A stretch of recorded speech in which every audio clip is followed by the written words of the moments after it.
ये नमाज। मच्छर आ जाए ना तो, और रमजान में तो ये आलम है, पीछे वाली सब धक्का मुक्की में ही रमजान में। और अल्लाह माफ फरमाए ना, बाज बाज हाफिज भी ऐसे ही, उसकी बड़ी पिटाई होगी। हाँ, वो भी ऐसा पढ़ता है, यामलून तामलून, अल्लाह अकबर। मोहल्ले वाले कहते हैं रेले है रेले, 25 मिनट में तरावी पढ़ा के रख दी।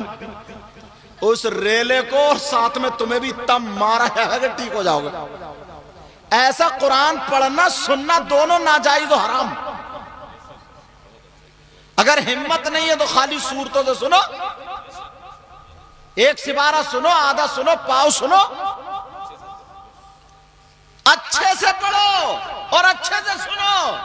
और अगर कोई हद्र में पढ़ने लगा ना सही से, तो 3 तरावियों के बाद उसके मुख्तदी आधे रह जाते हैं। आधे कहते हैं यार थका हुआ इमाम आ गया, आपके बहुत टाइम लग रहा है, थका हुआ बताएं। जो तुम्हारी नमाज सही हो रही है वो थका हुआ है, और जो हिरन की तरह कूद रहा ना उसकी भी नहीं हो रही है, तुम्हारी में वाला ये है। देखो आप इधर रेल है, रेल चला दे रेल।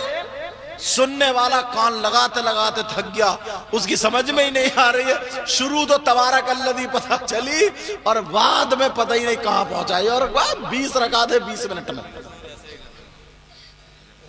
मेरे बेटे की एक रमजान में तबीयत सैयद मुस्तफ़ा जंगी हो गई, तो वो पी के खन्ना के वहाँ रमजान का था, तो मैं भी वो जो मस्जिद है ना भाली बुली मुक्तदर को सुन्नी था, मैंने चला गया। 16वां सिपारा पढ़ रहा था वो, तो उसने क़ाल अलमकुल्ला का इतना तो समझ में आया मेरे।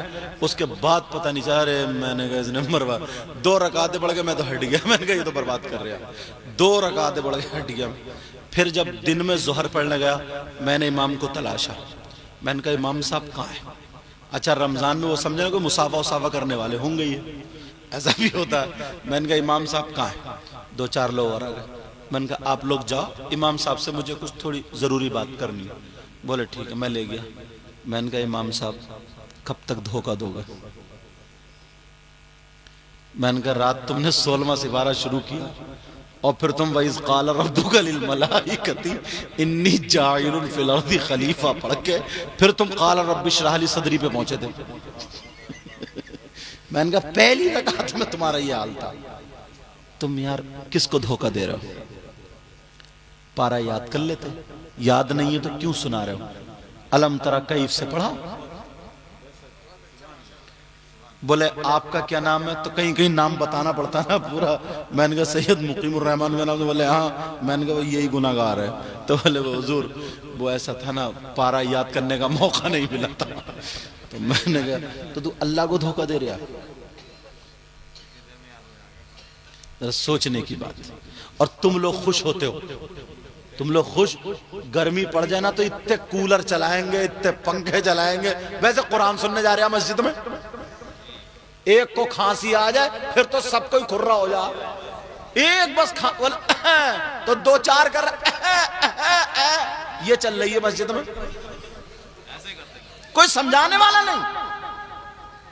चलो अल्लाह ताला मुझे भी अमल की तौफीक अता फरमाए, आपको भी। टाइम बताइए। नमाज पढ़ो तो कैसे पढ़ो? टांगे पड़े ऐसे जैसे तराजू तोल लिया है, और नियत बांधेगा तौबा तौबा। पीछे रहोगे अल्लाह ऐसे झुक रहा, फिर मारेगा यूं करके ऐसे।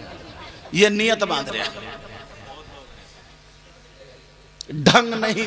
40-40 साल का होगा, 50, वुजू बनाने का ढंग नहीं साहब। उस पे मस्जिद के वुजू खाने वुजू बनाएगा, मुंह पे फुर फुर फुर फुर पूरा भिगो लेगा, ये भी बराबर वाले को भी। और मसा हजरत मसा पता ही नहीं है होता क्या। कहले पानी लेगा तो यहां से शुरू करेगा,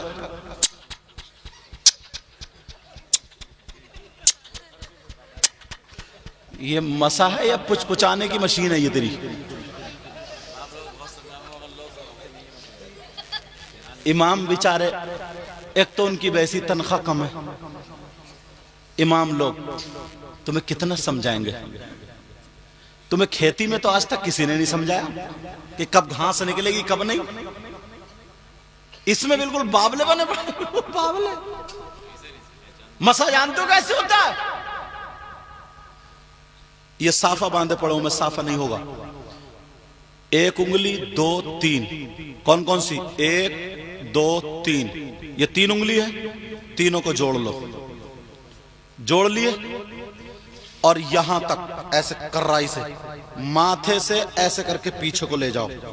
टोपी ना हो, सर पे लगे। मेरा साफा बंद हुआ है, मैं वैसे बता रहा हूं, समझ जाओगे ना। ऐसे करके तीन। अब ये यहां तक पेट लग गया इनका। उधर से ये उंगली छोड़ दो, हथेली लेकर के आओ। ऐसे हथेली लेकर क्या है। अब ये उंगली बची, ये कान में यहां पे। ये अंगूठे बचे कान के पीछे।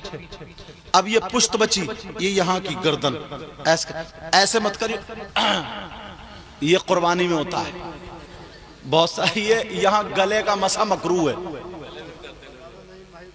समझे? इन्हें काफी पता। अच्छा हाँ, सही कह रहे, समझे? यूनुस साहब किबला जानते हैं, समझे? इब्राहिमपुर में इनसे मुलाकात हुई। बात तो ऐसे करते हैं, यूं यूं कर। ये मकरू है। तुम अभी क्यों कर रहे हो? और कुछ लोग करते बस, खत्म मसा। चौथाई सर का मसा फर्ज है, पूरे सर का सुन्नत है। समझ में आ रही है? अब मसा करोगे ढंग से, नियत बांधोगे। नियत बस जैसे हाथ है ना, इसी हाल में उठा लो।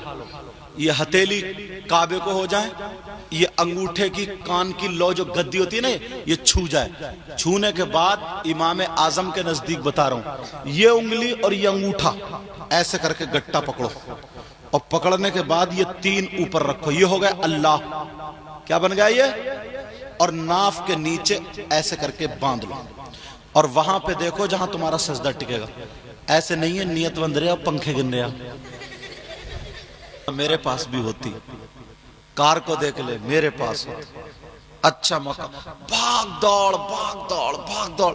बाज तो इतनी मेहनत करता है, सुबह से शाम तक खेत में पड़ा है, न मुंह धुल रहा है, न दांत मांज रहा, बिल्कुल भुतना बन गया है, समझे? न खाने का पता, न पीने का पता, न नमाज का पता, न पाकी का पता, न नापाकी का पता। बस थका मांदा आया, बिस्तर पे सो गया, फिर भाग गया, फिर सोया, फिर भाग गया, फिर सोया, फिर भाग गया, और भागता चला जा रहा, भागता चला जा रहा। एक दिन ऐसा हुआ, इसे कब्र में ले गए लोग। ये भाग दौड़ पूरी जिंदगी होते बाज लोग। मगर प्यारे, जरा गौर करो, तवज्जो करो, अपनी जिंदगी को देखो। ये जो हमारी जिंदगी है ना, एक ख्वाब है। हमारी असल जिंदगी ईमान वालों की कोई और है। अल्लाह अल्लाह दुनियावी जिंदगी जो है वो हमें आखिरत बनाने के लिए है। नबी ने फरमाया, दुनिया मोमिन के लिए कैद खाना है और आखिरत उसके लिए राहत का घर है। और आका का फरमान बिल्कुल हक होगा ना। 1400 साल तकरीबन हो गए इमाम हुसैन पाक को करबला में शहीद हुए। कितने दिन हो गए बोला? 1400 साल तकरीबन, कमोबेश जोड़ोगे तो इतने बैठेगा, 2 साल इधर या उधर। क्योंकि 61 हिजरी में आप शहीद हुए, उसको निकाल लीजिए, तकरीबन इतने बैठेंगे। अब जरा सुनो, 1300-1400 साल इमाम हुसैन पाक करबला में शहीद हुए। उन पे जुल्म किया गया, उन्होंने सब्र किया। दोनों चीजें सामने रख दी गई। दुनिया और आखिरत, उन्होंने आखिरत को अपनाया। बच्चों की परवाह नहीं की, बच्चों को कुर्बान कर दिया।